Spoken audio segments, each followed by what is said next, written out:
Welcome to frames and forms. Actually Sunday వేరే కాంటెంట్తో ప్రిపేర్డ్గా ఉన్నాం. కాకపోతే ఎందుకో ఈ టాపిక్ చెప్పాలనిపించి అది కొంచెం పోస్ట్‌పోన్ చేశాం. ప్రతి టాపిక్ ఒక ట్రిగ్గర్ పాయింట్ ఉన్నట్టు ఈ టాపిక్ ట్రిగ్గర్ పాయింట్ నిన్న మా ఫ్రెండ్ పంపించిన ఒక forward message. June 7th world food safety day అంట. సో తను పంపించిన ఈ forward way to SMS message చూసి నాకెందుకో ఈ టాపిక్ ఈరోజు మాట్లాడితే బాగుంటుంది అనిపించింది. ఈ వీడియోని ఎవరెవరు స్కిప్ చేయకూడదు అంటే మంచి ఫుడ్ తినాలి అనుకున్న వాళ్ళు, అట్లీస్ట్ మా పిల్లలకి మంచి ఫుడ్ ఇవ్వాలి అనుకున్న వాళ్ళు, లేదా నాలా మా లొకాలిటీకి మంచి ఫుడ్ అందించాలి అనుకునే యంగ్ ఫార్మర్స్, మీరంతా ఈ వీడియో కొంచెం లాంగ్ అయినా లాస్ట్ వరకు చూడండి. చాలా యూస్ఫుల్ ఇన్ఫర్మేషన్ ఉంటుంది. వెరాజ్ సినిమా వాడు కొంచెం ఇంట్రెస్టింగ్గా ఏదైనా స్టోరీ చెప్తాడు సండే అనుకున్న వాళ్ళు, లైక్ లాస్ట్ ఫ్రైడే నా సినిమా మీద నేను చెప్పిన టాపిక్ విని నాకు మెసేజ్ చేసిన వాళ్ళంతా మేబీ మీకు ఈ వీడియో కొంచెం బోర్ కొట్టచ్చు, బట్ బేర్ విత్ అస్.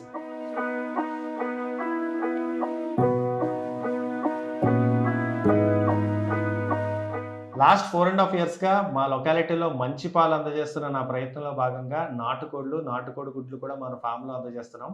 ఈ మంత్ బుల్ రివెన్ గానుగ నూనెలు కూడా పెట్టాలనుకుంటున్నాము. అలా నా ఫామ్కి వచ్చే ప్రతి కస్టమరు తను తీసుకునే ఫుడ్ని ఇంకొంచెం ప్యూర్గా మంచి ఫుడ్ అందజేయాలి అని నేను చాలా రీసెర్చ్ చేస్తూ ఉన్నాను చాలా రోజుల నుంచి. రీసెంట్గా సీఎం చంద్రబాబు నాయుడు గారు పెట్టిన ఒక లైవ్ స్టాక్ కాన్క్లేవ్కి వైజాగ్ నుంచి నన్ను ఫార్మర్గా ఇన్వైట్ చేశారు. అక్కడికి వెళ్ళి మిగతా డిస్ట్రిక్ట్స్‌లో ఉన్న ఫార్మర్స్‌తోని మాట్లాడడం, అక్కడ ఉన్న ఇష్యూస్‌ని తెలుసుకోవడం, ఇదంతా నాకు చాలా నాలెడ్జబుల్‌గా అనిపించింది ఆ ఈవెంట్.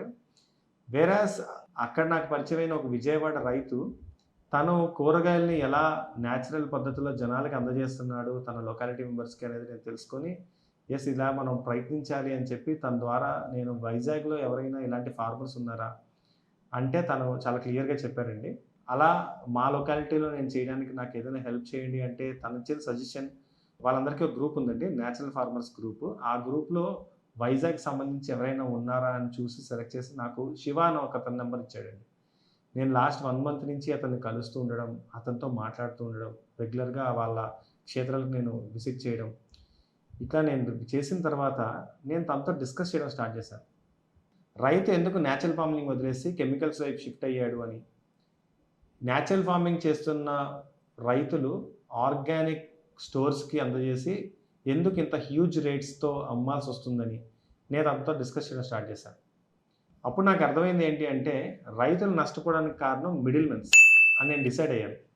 సరే మిడిల్ మెన్స్‌తో మాట్లాడదామని అక్కడి నుంచి శివ గారు ఎవరికైతే మనకు అందజేస్తారో వాళ్ళ ఆ మిడిల్ మెన్స్ కాంటాక్ట్ తీసుకొని వాళ్ళని కలవడం స్టార్ట్ చేశాక వాళ్ళతో మాట్లాడాక నాకు అర్థమైంది చేస్తున్న తప్పు మిడిల్ మెన్స్ కాదు, స్టోర్ కీపర్స్‌ది అని.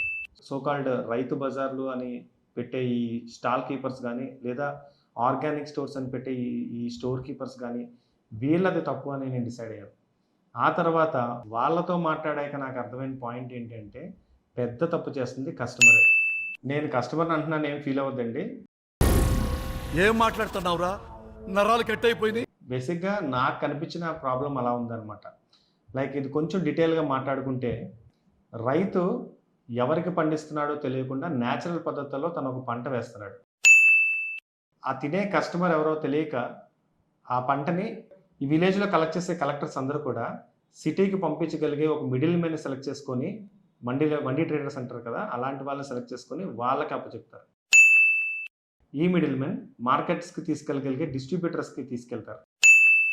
ఈ డిస్ట్రిబ్యూటర్స్ ఆర్గానిక్ స్టోర్స్కి ఫస్ట్ ప్రిఫరెన్స్ ఇచ్చి ఆ తర్వాత మిగిలిన సూపర్ మార్కెట్స్కి ఇవ్వడం జరుగుతుంది. ఈ ప్రాసెస్లో ఎక్కడెక్కడ ఎలా జరుగుతుందో డీటెయిల్గా తెలుసుకుంటే, ఫార్మర్ హార్వెస్ట్ చేసిన తర్వాత మంచి గిట్టుబాటు ధర కోసం ఎలాగైనా అమ్ముకోవాలని చెప్పి మిడిల్ మెన్ ద్వారా డిస్ట్రిబ్యూటర్ని కనెక్ట్ అవుతాడు.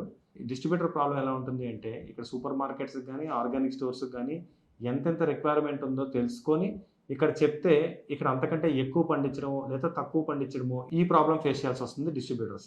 సో ఎక్కువ ఉన్నప్పుడు అంత సరుకు మాకు అక్కర్లేదమ్మా అని చెప్పి తక్కువ డబ్బులకే మిగతా సరుకును కొనుక్కోవడం, సరే తక్కువకి వస్తుంది కదా అని చెప్పి డిస్ట్రిబ్యూటర్ తీసుకోవడం, తక్కువకి వస్తుంది కదా అని ఆర్గానిక్ స్టోర్స్ తీసుకోవడం, తక్కువకి వస్తుంది కదా అని సూపర్ మార్కెట్స్ తీసుకోవడం, అలా అవసరానికి ఎక్కువ ఉన్న పంటని తక్కువకి వస్తుంది కదా ఎలాగైనా అమ్మేద్దామని తీసుకుంటున్నారు.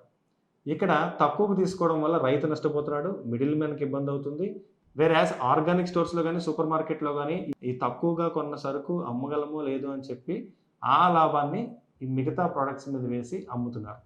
సో రైతు నష్టపోతున్నాడు, డిస్ట్రిబ్యూటర్ నష్టపోతున్నాడు, ఆర్గానిక్ స్టోర్స్ మిగతా సూపర్ మార్కెట్స్ నష్టపోతున్నాయి, కస్టమర్ ఎక్కువ ప్రైస్కి ప్రోడక్ట్ తీసుకొని నష్టపోతున్నాడు. ఇదంతా డబ్బుకు లింక్ అయిందని పక్కన పెడితే అవసరమైన దానికంటే ఎక్కువ పండించి మంచి ఫుడ్ని ఎవరు తినకుండా వేస్ట్ చేస్తున్నారు. ఈ ప్రాబ్లం నేను నోటీస్ చేశాను. ఈ ప్రాబ్లంకి మెయిన్ కారకులు కస్టమర్. ఏం బే బేరాలు ఆడుతున్నావు కూరగాయల మార్కెట్ లాగా? ఏ కూరగాయలు మాత్రం ఎందుకు బేరం ఆడాలి? రైతుకు గిట్టుబాటు ధర ఇచ్చి మనం ఎందుకు తక్కువ ప్రైస్కి మంచి ఫుడ్ని తీసుకోలేము? Yes, we can do it. So అదే మోటోగా నేను కే కోటపాడులో శివ అనే రైతుతో పాటు ఇంకొక 15 మంది ఫార్మర్స్తో నేను కలిసి మా లొకాలిటీలో మంచి ఫుడ్ని తక్కువ ధర అంటే మార్కెట్లో దొరికే ప్రైస్ కంటే ఈ న్యాచురల్ ప్రోడక్ట్స్ ఒక 20% ఎక్కువే ఉండొచ్చు. కానీ మీరు ఆర్గానిక్ స్టోర్స్లోకి వెళ్తే 60-70% హైక్లో అమ్ముతారు. బికాస్ ఇందాక నేను చెప్పిన ప్రాబ్లం వల్లే. వాళ్ళది కూడా తప్పు కాదు. ఇది నేను యాక్చువల్గా ఒక స్టోరీలో రాసుకున్న పాయింట్, బట్ మీతో డిస్కస్ చేస్తే ఇంకొంచెం డెవలప్ అవ్వచ్చు అనే ఆలోచనతో చెప్తున్నా. పండే ప్రతి మెతుకు మీద తినేవాడి పేరు ఉంటుంది అంటారు. పండే రైతుకి తినేవాడి పేరు తెలిస్తే రైతు నష్టపోడు, ప్రోడక్ట్ వేస్ట్ అవ్వదు, కస్టమర్ తక్కువ ప్రైస్కి తింటాడు. సో మనం ఈ ప్లాట్ఫామ్ని యూజ్ చేసుకొని ఒక కమ్యూనిటీగా ఫామ్ అయ్యి మంచి ఫుడ్ని ఎలా తక్కువ ధరకు తెచ్చుకోగలమో చూద్దాం. నేను చెప్పే శివాని రైతు కే కోటపాడులో 150 మంది చిన్నకారు రైతులతో సుభాష్ పాలేకర్ గారి పద్ధతిలో న్యాచురల్ ఫార్మింగ్ చేస్తున్నారు. వీళ్ళందరికీ కస్టమర్ రిక్వైర్మెంట్ మనం ఇవ్వగలిగితే మన ప్రాబ్లం సాల్వ్ అయినట్టే. వాళ్ళు చెప్పిన దాని ప్రకారం చిన్నకారు రైతు అట్లీస్ట్ 50 ఫ్యామిలీస్కి సంవత్సరం పొడుగునా ఫుడ్ అందించగలరు. సో 150 మంది ఫార్మర్స్ అంటే కంటిన్యూస్గా 7,500 ఫ్యామిలీస్కి మనం సంవత్సరం పొడుగునా ఫుడ్ ఇవ్వగలం. మీది వైజాగా? మీది గాజువాక మండలం దగ్గరగా ఉన్నారా? మనం ఒక కమ్యూనిటీగా ఫామ్ అవుదాం. రైతులతో మనమంతా వెళ్ళి మన సాయిల్ని మన ఫార్మర్ని కలిసి మనం సంవత్సరం పొడుగునా మంచి ఫుడ్ని తెచ్చుకుందాం. ఇండియాలో ఆంధ్రప్రదేశ్ జీడిపి ర్యాంక్ 9th పొజిషన్లో ఉంది. In Andhra Pradesh Visakhapatnam is number 1 and in Visakhapatnam Gajuwaka మండలం ఈజ్ నెంబర్ 1. అయినో బ్రతుకు తెరువు రీత్యా ఎక్కడెక్కడి నుంచో ఇక్కడికి వచ్చి మనం మన ఫ్యామిలీ గ్రోత్తో పాటు ఆంధ్రప్రదేశ్ జీడిపి రేట్ని కూడా పెంచడంలో చాలా కష్టపడుతున్నాం. బట్ మన ఫ్యామిలీ స్ట్రాంగ్గా ఉండాలంటే మంచి ఫుడ్ కావాలి కదా.